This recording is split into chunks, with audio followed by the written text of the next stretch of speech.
ইয়া আইয়ুহাল্লাযীনা আমানুত্তাকুল্লাহ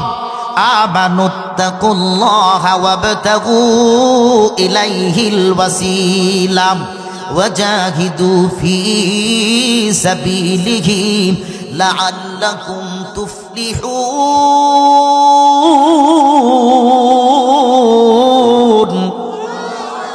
আল্লাহ পাক রব্বুল আলামিন বলেন, ইয়া আইয়ুহাল্লাযীনা আমানু, হে ঈমানদারেরা, এক নাম্বার হইল ইত্তাকুল্লাহ।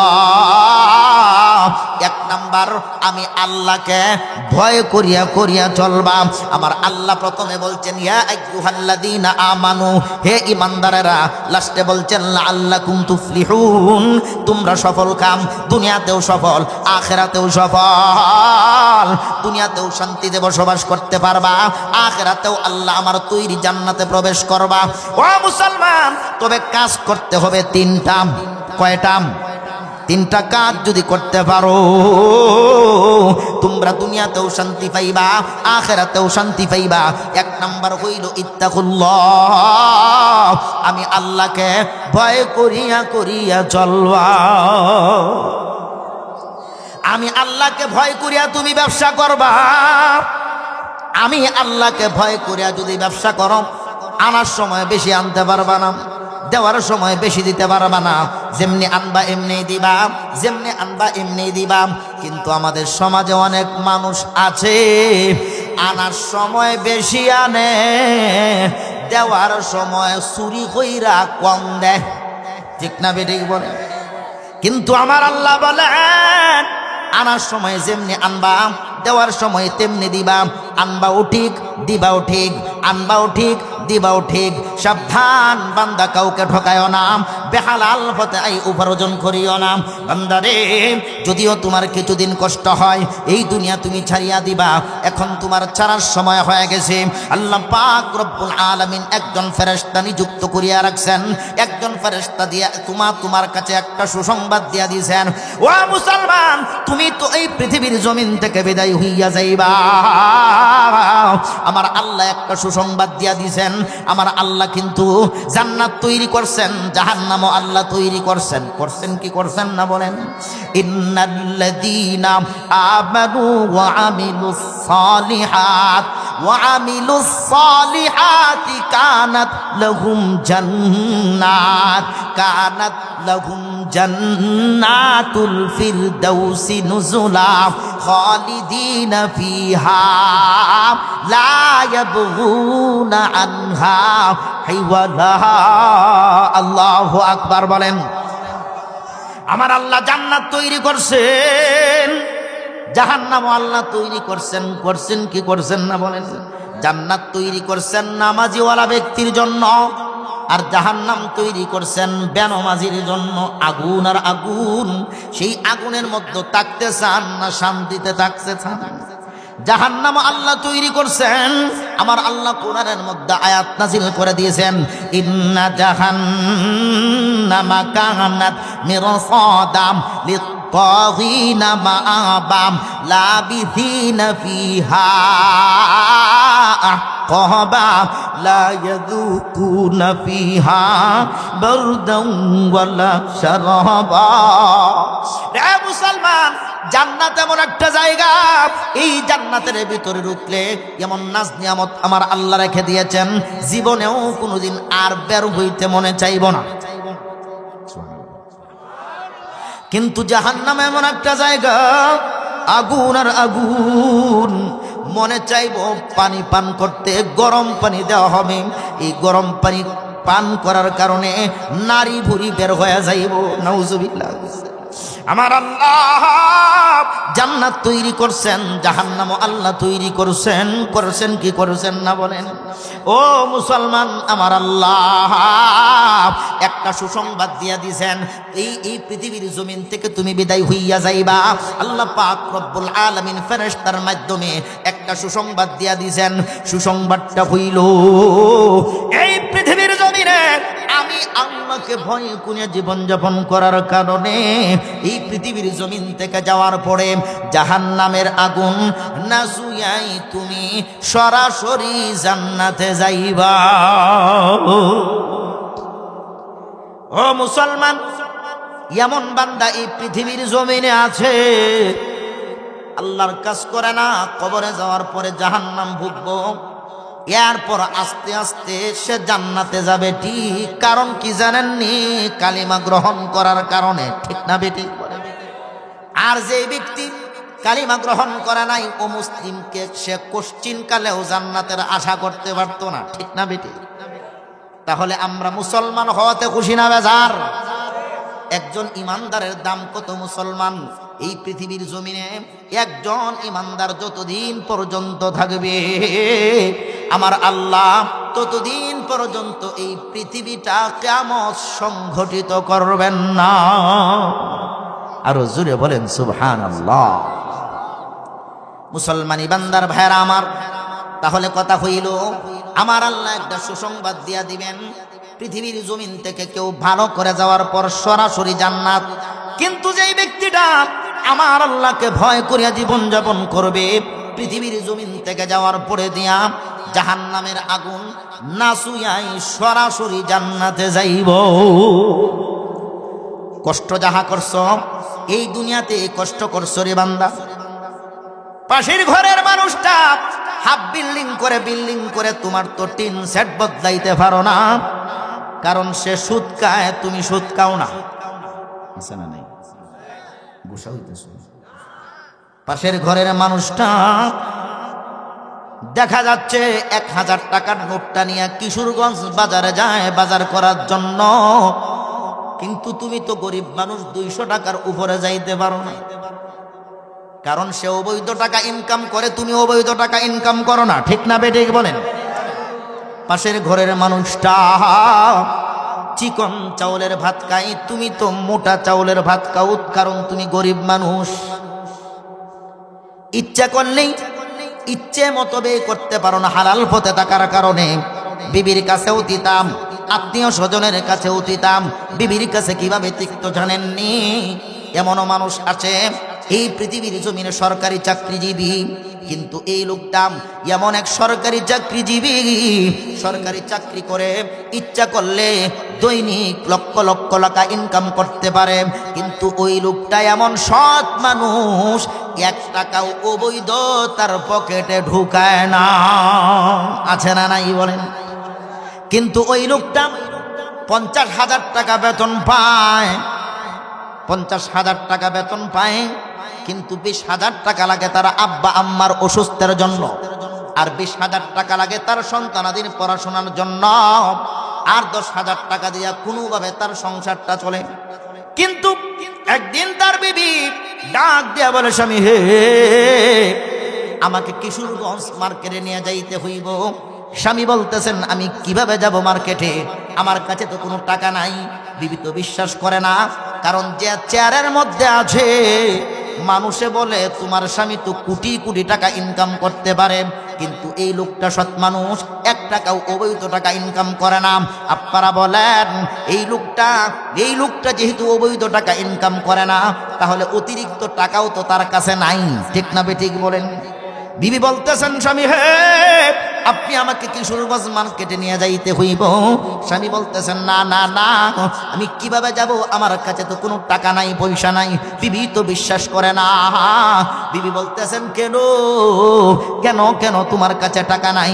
স্বামী বলতেছেন, আমি তো অবৈধ টাকা ইনকাম করি না। বিবি বলেন, স্বামী হে, কেন অবৈধ টাকা ইনকাম করবেন না? করবেন, আমি যাতে বেশি করে মার্কেট করতারি। স্বামী বলতেছেন, না না না, আমি এই কাজ করতে পারি না, কারণ যে টাকা অবৈধ টাকা আমি ইনকাম করে যাব, ওই অবৈধ টাকাই কাল হাসরের ময়দানে আমাকে সাপ হয়ে কামড়াইবে। বিবিকে টাকা দিতে পারে নাই, বলেন বিবি তার প্রতি খুশি না বেজার?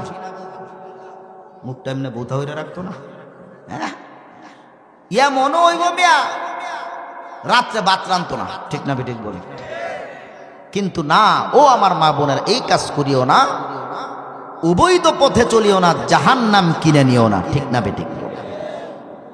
আত্মীয় স্বজনের কাছে কিভাবে টিকতো বুঝাইতাম, অসুবিধা লাগতেছে।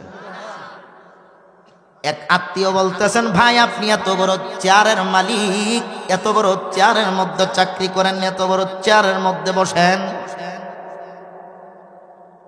আপনার কাছে তো অনেক টাকা পয়সা আছে, আপনি আমাকে কিছু টাকা দেন, প্রয়োজনে কিছুদিন পর আমি দিয়া দেব। কিন্তু ওই লোকটা বলতেছেন, না না না, আমার কাছে তো অতিরিক্ত টাকা নাই। আত্মীয় তো বিশ্বাস করতেছে না, কারণ বিশ্বাস না করারই তো কথা, ঠিক না বেটি? কিছু কিছু অফিস কেমন মনে করো, চ্যাটার মধ্যে বইলেই, হ্যাঁ চ্যাটার মধ্যে বসলে আল্লাহ রহমত, নিজে তো খায় না, তার যে সেলা ফেলার আছে না কর্মকর্তা কর্মচারী, তাদেরকে দিয়া তার পকেটে ঢুকায়। ও ভাইরা, জেনে রাখো, এই কাজটা করতেছো হয়তো তুমি নিজে নিজে নিজে সরাসরি নিতেছ না, তোমার ইন্ধন ছাড়া তো আর কর্মকর্তা কর্মচারী টাকা নিতেছে না, ঠিক না বেঠিক বলে? বুঝা যায় বর্তমানে ভূমি বসে গেলে, ঠিক না বেঠিক বলে? আর সাব রেজিস্টার অফিসে, আল্লাহু আকবার, আল্লাহ তুমি হেফাজত করো, সবাই বলেন আমিন। আছে না নাই? আত্মীয় স্বজনের কাছে অতীতা আত্মীয় বলতেছেন, আমাকে কিছু টাকা দাও। তিনি বলতেছেন, আমি কোথায় থেকে টাকা দিব, আমার কাছে তো কোনো টাকা নাই। বলেন আত্মীয় তিক্ত হইব কি হইব না? বলেন। বিবির কাছে অতীতা, আত্মীয় স্বজনের কাছে অতীতাম। আমার আল্লাহ বলেন, রে বান্দা, দুনিয়ার সব মানুষের কাছে তিক্ত হইলেও আমি মহান প্রভুর কাছে তুমি মিষ্টি। আল্লাহু আকবার বলেন। হক হালাল পথে থাকার কারণে তোমার এত দাম। এই যে দামি মানুষটারে আল্লাহ পাক রব্বুল আলামিন ডাকতেছেন, বান্দারে আয় আয় আয়, ইয়া আইয়াতুহান নাফসুল মুতমাইন্না ইরজিই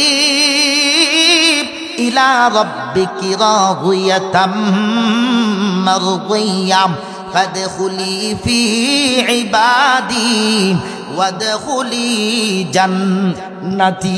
জান্নাতি বান্দার ইন্তেকালের সময় আজরাইল আলাইহিস সালাম ফেরেশতাদেরকে নিয়ে কোরআনের আয়াত শোনায়া শোনায়া তাকে মত দিব। মৃত্যুর যন্ত্রণা সে অনুভব করবে না। যদিও তার মৃত্যুর যন্ত্রণা দেওয়া হয়, এমন কোনো মানুষ নাই যে পৃথিবীর জমিনে মৃত্যুর যন্ত্রণা পাবে না, কিন্তু সবাই মৃত্যুর যন্ত্রণা অনুভব করবে না। যেমন ধরেন একটা এক্সাম্পল দেই, কোনো মানুষের যখন আঙ্গুল কেটে যায়, তখন কিন্তু ডাক্তারখানায় নিয়ে যায়, ঠিক না বেঠিক বলেন? আপনারা কি আমার কথা বুঝতেছেন কি আমার কথা? আঙ্গুল কেটে গেল, কিশোরগঞ্জ হাসপাতালে নিয়ে গেলেন। নিয়ে যাওয়ার পর ডাক্তারে বলছে, 2 জনে ধরো, সুই আনো, সুতা আনো। যেমনি সুই সুতা দেখছেন এমনিতেই দৌড় দিত চায়। এমন মানুষ আছে না নাই? সুই সুতা দেখলে ভয় পায় এমন মানুষ আছে না নাই? আমার নিজেরই ভয় লাগে। কিন্তু ডাক্তারে বলছেন 2 সাইডে 2টা ইনজেকশন করা, অ্যানেস্থেসিয়া। গ্রামীণ ভাষায় বলে অবসর ইনজেকশন, ঠিক না বেটি? 2 সাইডে 2টা ইনজেকশন করার কারণে এই লোকটা তাকায় দেখতেছে, ডাক্তার সেলাই করতেছে কিন্তু ব্যথা লাগে না, ঠিক না বেটি? ঠিক তদ্রূপ সুয়ের ক্ষমতা কিন্তু কমে নাই, তাকে প্রতিবন্ধকতা সৃষ্টি করা হয়েছে ইনজেকশনের মাধ্যমে। আজরাইলে কিন্তু চাপ দিয়ে আত্মা বাহির করবে, আজরাইলের কাজ চাপ দিয়ে আত্মা বাহির করা। কিন্তু আল্লাহ পাক রব্বুল আলামিনের পছন্দের বান্দাদেরকে এমন মেডিসিন দিব রে বন্ধু, ছোট্ট বাচ্চা যেমন করে মায়ের স্তন পান করতে করতে আরামে ঘুমাইয়া যায়, তেমনি ভাবে যেই ব্যক্তিটার ভিতরে আল্লাহর ভয় আছে, ওই ব্যক্তিটা আরামে ঘুমাইয়া যাইব। আর যে ব্যক্তিটার ভিতরে আল্লাহর ভয় নাই, ওই ব্যক্তির মৃত্যুটা খুব কষ্ট হইব, খুব কষ্ট। ও মুসলমান, আল্লাহর নবী বলেন, একটা জীবন্ত ছাগল যদি উল্টো ভাবে রেখে ওই ছাগলের চামড়া উল্টো ভাবে চিলানো হয়, যেমনি ভাবে কষ্ট পায় তার চাইতেও অধিক কষ্ট পাবে একজন বেনমাজি এবং আল্লাহর ভয় করানেওয়ালা। ঠিক না বেঠিক? যারা আল্লাহকে ভয় না করে, ঠিক না বেঠিক বলেন? এ মুসলমান, ভালো করে লক্ষ্য করুন, একজন মানুষ যখন পৃথিবীর জমিন থেকে বিদায় হয় তার সামনে 500 ফেরেশতা আসে। জান্নাতি হইলেও 500, জাহান্নামী হইলেও 500, 500 ফেরেশতা। এক একজনের হাতেই থাকবে এক এক রকমের আতরদানি, একটার সাথে আরেকটার মিল নাই, একটার সাথে আরেকটার মিল নাই। এইরকম ভাবে আজরাইল আলাইহিস সালাম চতুর্দিক দিয়া ঘুরতে থাকবো আর সুগন্ধি লাগাইতে থাকবে। সুগন্ধির তালে তালে দুনিয়ার লোভ লালসাটাও থাকবে না, আত্মা বাহির হওয়ার কষ্টটাও অনুভব করবে না। যেই মাত্র রাইহান নামক ফুলটা শোনাইব, সাথে সাথে আত্মা বাহির হইয়া যাইব। আর একজন ফেরেশতাকে দিগা মহান মাওলাই করিম বলবেন, যাও যাও যাও, তার চোখের সামনে জান্নাতের চিত্রটা ধরিয়া লও। আল্লাহু আকবার বলেন। জান্নাতের চিত্রটা ওই লোকটার সামনে, যেই ব্যক্তিটা আল্লাহকে ভয় করবে, ওই লোকটার সামনে জান্নাতের চিত্র ধরে রাখবে। আল্লাহু আকবার বলেন। জান্নাতের চিত্রটা ধরে রাখবে, এই দিক দিয়া জান্নাত দেখতে থাকবো আর এই দিক দিয়া অপারেশন হইতে থাকবে। এই যে অপারেশন হইবে, এই যে জান কবজ করবে, বিন্দু পরিমাণও কষ্ট হইত না। বান্দারে, যত গুনার ভুল হইল দুনিয়ার লোভ, যত গুনার লোভ হইল দুনিয়ার লোভ, দুনিয়ার লোভ লালসা তুমি করবা না। সবরকারী বান্দা যদি হইতে পারো, আল্লাহ পাক রব্বুল আলামিন তোমাকে এমন বদলা দিব কল্পনাও করতে পারবা না। আল্লাহর এক বান্দা, মক্কায় তার বাড়ি, রসুলের দেশে তার বাড়িটা। হাবেশ সাহেব উনি খুব গরিব মানুষ, দিন আনতো দিন খাইতো। একজন হাজী সাহেব হজ করতে গেলেন। হজ করার সময় উনি কোটি টাকা দামের হার ক্রয় করলেন, তিনি তার মেয়ের জন্য বাড়িতে নিবেন। কিন্তু দুঃখের বিষয় হইল, উনি ওনার থলের মধ্যে যখন ওই হাটটা রেখেছিলেন, তাওয়াফ করতে গিয়া কখন জানি ওই হাটটা তিনি হারিয়ে ফেললেন। তিনি খুব ব্যথিত হইলেন। তিনি ঘোষণা দিতে শুরু করলেন, হে মুহাম্মাদের দেশের মানুষ, হে মক্কার মানুষ, তোমরা তো ভালো মানুষ, পাইছুনি কেউ আমি একটা হার হারাইছি, কোটি টাকা দামের হার, কোটি টাকা দামের হার। ওই হারের মধ্যে ইয়াকুব পাথরের দানা আছে। ও মুসলমান, ভালো করে লক্ষ্য করুন, বড় অভাবের সময়, এমন সময় মানুষ কাজ করলে খাবার আছে, কাজ নাই তো তার খাবার নাই। মক্কার যুবক হাফিজুল কোরআন ওই হাটটা পাইয়া তিনি পেরেশান হইয়া গেছে। হাইরে, এটা কার মাল, কার মাল? লোকটা এত গরিব, তার জমানো কোনো পয়সা না। কিন্তু আপনার আমার মতো গরিব মানুষ যদি, এই তারাইল কিশোরগঞ্জের মানুষ যদি এই হাটটা পাইতাম, নিজে নিজে মাস আলা বানায় নিলাম। ঠিক না বেঠে? যে আমি যে কষ্ট মষ্ট কইরা চলি, আল্লাহ আমারে বাহুরে দিছে। নাউজুবিল্লাহ, আল্লাহ বাহুরে দিছে আপনারা। আপনার সামনে কোটি টাকা পরে থাকলেও আপনি নিতে পারেন না যদি ইত্তাকুল্লাহ, আল্লাহর ভয় থাকে। ঠিক না বেঠিক বলে? ওই যুবকটা বড় পেরেশান, হাইরে এটা কার মাল, কার মাল?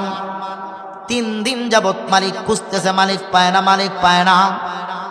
সেই তাবুতে তাবুতে ঘুরে হঠাৎ করে একজন মানুষ, বৃদ্ধ মানুষ, বয়স্ক মানুষ, মুরব্বী মানুষ, এই যুবকটার কাছে আইসা বলতেছেন, বাবা রে বাবা, তুমি নাকি একটা হার পাইছো?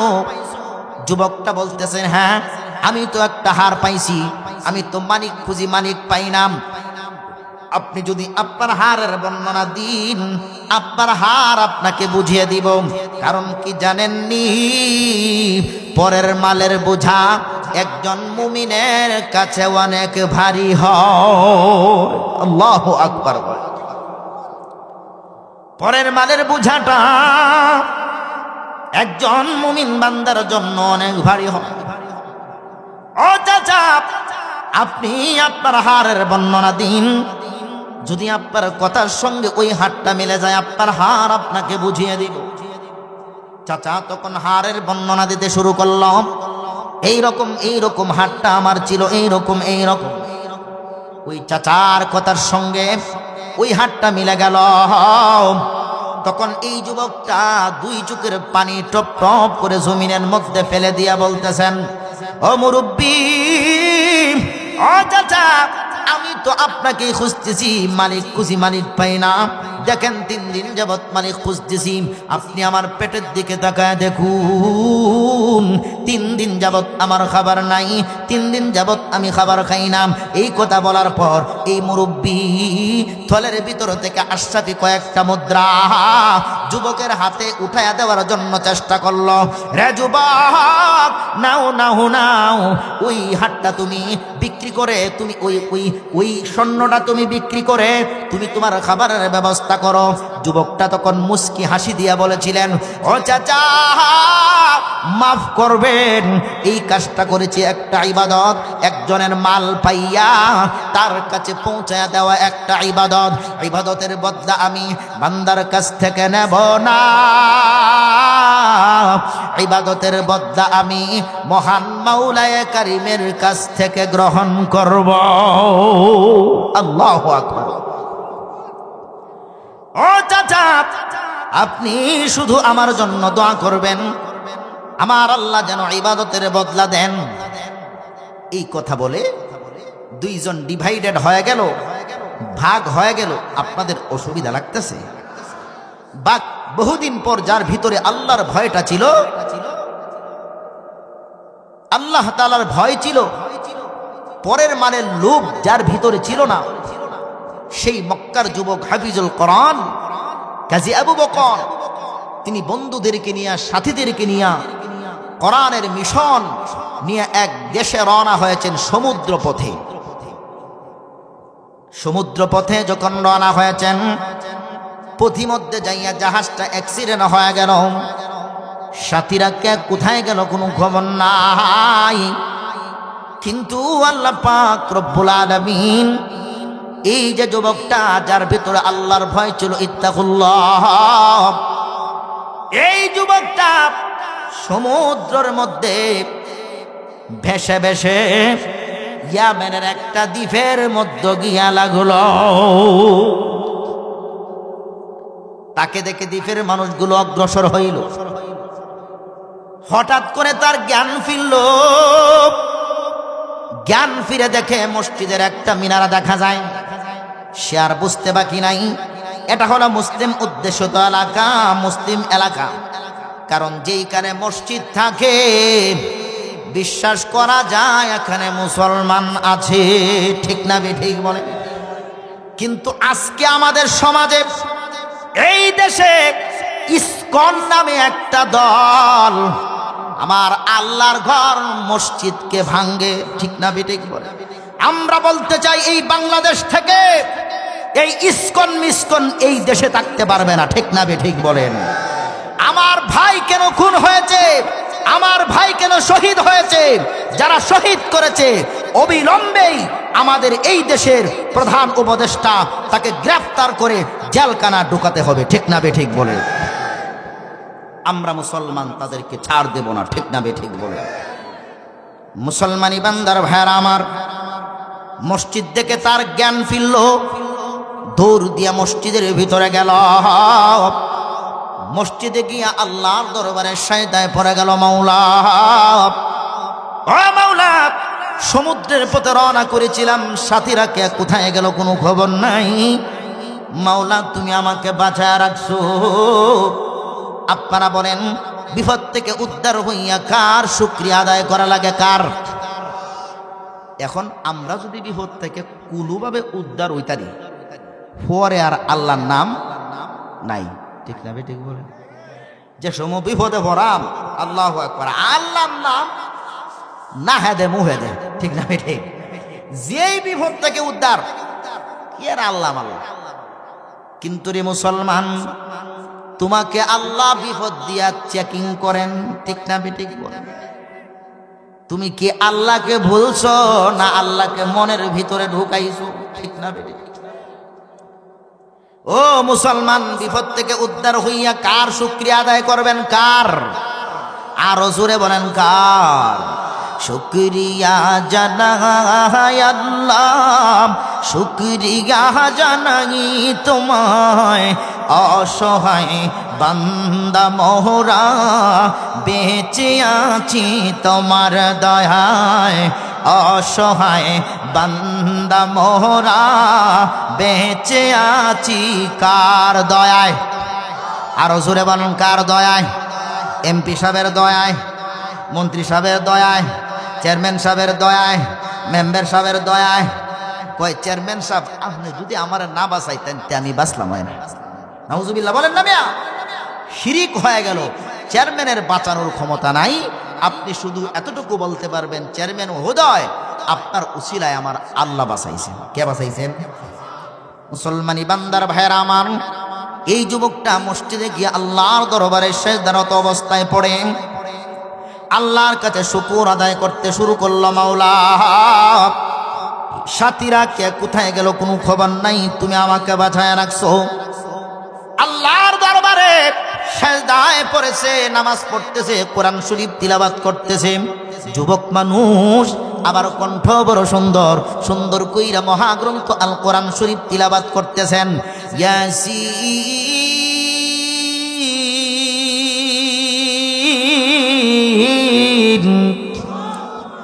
ওয়াল কুরআনিল হাকীম,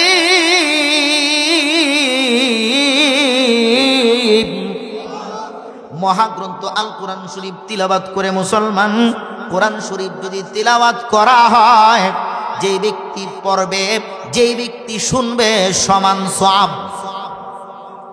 মহাগ্রন্থ আল কোরআন শরীফ তিলাওয়াত আমার পয়গম্বর করতেন। অনেক কাফের মুশরিকরা পয়গম্বরের কোরআন শরীফ তিলাওয়াত পর্দার আড়ালে থাইকা থাইকা, পাহাড়ের আড়ালে থাইকা থাইকা পয়গম্বরের কোরআন শরীফ তিলাওয়াতের আওয়াজ শুনতো। এমনও কাফের মুশরিক ছিল আল্লাহর পয়গম্বরের কোরআন শুনে শুনে মুসলমান হয়ে যাইত। কোরআন পড়লে মনটা ভালো লাগে কি লাগে না বলেন? কোরআন পড়লে মনটা ভালো লাগে।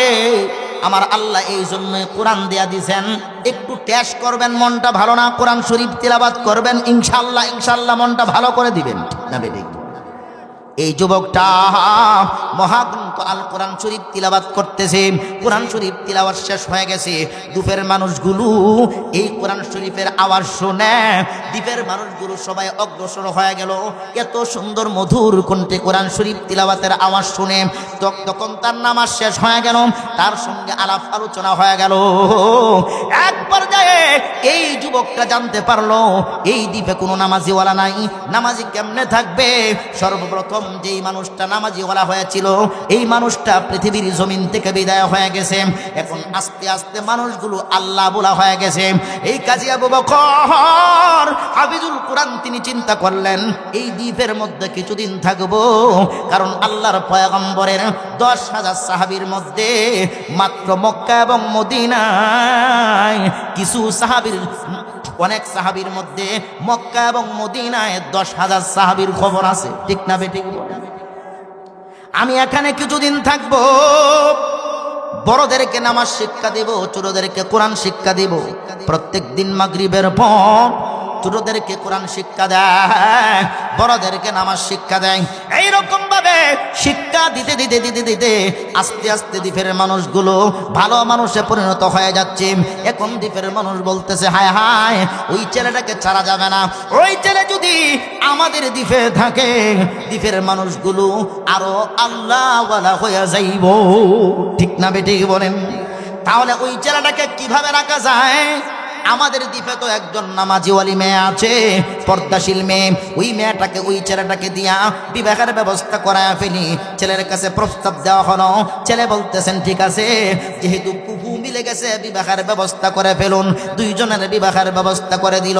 সর্বপ্রথম যেদিন ওই মেয়েটার সঙ্গে ছেলেটার সাক্ষাৎ হয়, ওই ছেলেটা দেখতে পাইল তার বিবির সমস্ত শরীর স্বর্ণ অলংকার দিয়ে সাজানো, গলার মধ্যে কোটি টাকা দামের হার। ওই ছেলেটা এই বাসর ঘরের রাত্রে এই মেয়ে মেয়ের চেহারার দিকে না তাকাইয়া কোটি টাকা দামের হারের দিকে তাকায় রইছে। বিবি তখন বলতেছেন, স্বামী হে, আপনি তো আমি জানি আল্লাহওয়ালা মানুষ, ও স্বামী আজকে আমার চেহারার দিকে না তাকাইয়া কোটি টাকা দামের হারের দিকে তাকায় রইছেন, তার কারণটা কি?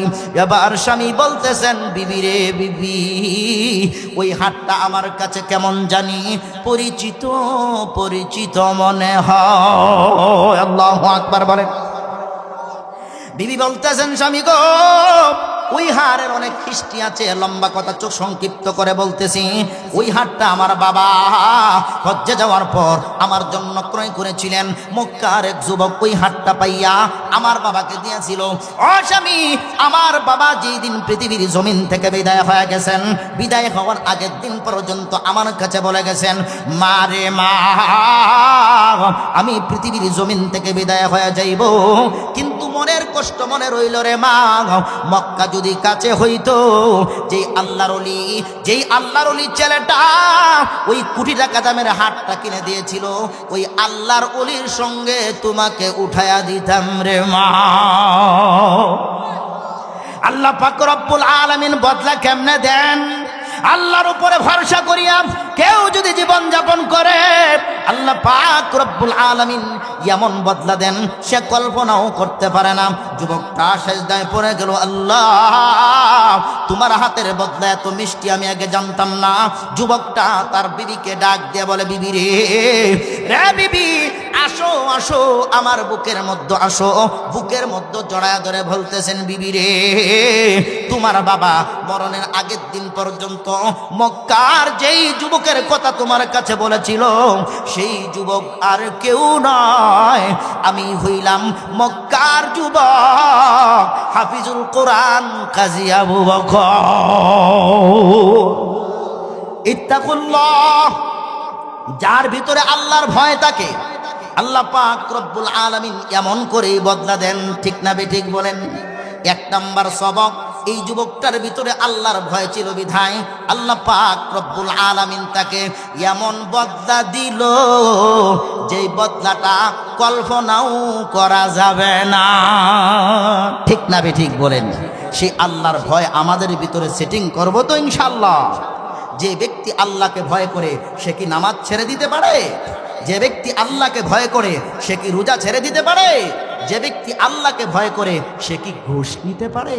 যে ব্যক্তি আল্লাহকে ভয় করে সে কি সুদে টাকা লাগাইতে পারে? যে ব্যক্তি আল্লাহকে ভয় করে সে কোনোদিন কাহারো জমির আইল কাটতে কাটে কি কাটে না?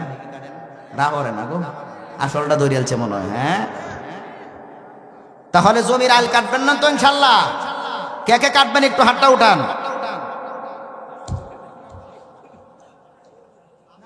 কে কে কাটবেন না একটু হাতটা উঠান। আল্লাহ তুমি কবুল করো, আল্লাহ তুমি মঞ্জুর করো, সবাই বলেন আমিন। এই কথাটা আমি প্রায় সময় বলি মিয়া, জমির আইল কাটাটা যে আরম্ভ হয়েছে আর কি। আমার গ্রামে এক লোক হুজুরে বসায় রেখে কথা বলতেছে, মাপ চাই, বক্তা এসে গেছেন, জমির আইল কাটা। আমার গ্রামের একটা লোক তাবলিগে যায়, ভালো কথা আলহামদুলিল্লাহ, নামটাও কইতাম না, নামটাও খুব সুন্দর গো। বুঝি ভাই তুমি তাবলিগ করো, এরপরে আমার কেতে রাইল দেবে কাটতেছ। আমার কথা হইলো আপনাদের দোয়ার বদলতে আমার বাবার, আমার না, আমার বাবার মনে হয় 100 কাটা জমি আল্লাহর রহমতে আছে, আলহামদুলিল্লাহ বলেন। এটা গর্ব না, এটা আমার বাবাই করছে। জমির যাই না, কাটতে কাটতে দিন হাত লুয়ে যেতে চাই। একদিন জিজ্ঞাসা করলাম, ভাই তুমি তাবলিগ করো, তো আমার কেতে রাইল দেখে কাটতেছে? কই বাইরে আইল কাটা সাত্তারি না।